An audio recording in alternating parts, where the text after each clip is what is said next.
এখানে যে কেউ আসতে পারে, কিন্তু আমরা দেখবো আওয়ামী লীগের দোষর যারা চিহ্নিত আওয়ামী লীগ, যারা এই 16 বছর মানুষকে নির্যাতন করেছে, নিপীড়ন করেছে, সেসব লোক যেন আমাদের মধ্যে না থাকে।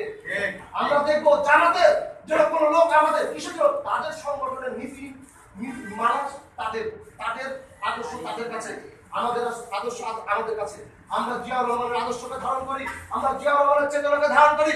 আমরা বিশ্বাস করি 1971 সালে 26শে মার্চ জিয়াউর রহমান মহান মুক্তিযুদ্ধের ঘোষণা দিয়েছিলেন, তার মাধ্যমে এই দেশ সেই ধারাবাহিকতা স্বাধীন হয়েছিল।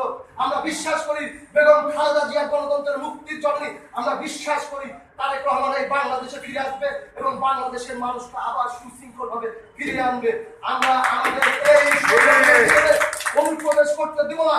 আমরা চাই বাংলাদেশ জাতীয়তাবাদী দলের আদর্শের যারা সৈনিক, তাদেরকে দিয়ে আপনারা পূর্ব পশ্চিমের কমিটি করবেন এবং অনেক ত্যাগী তারা এখানেই বসে আছে। এই বলে আমি আমার সংক্ষিপ্ত বক্তব্য এখানে শেষ করছি।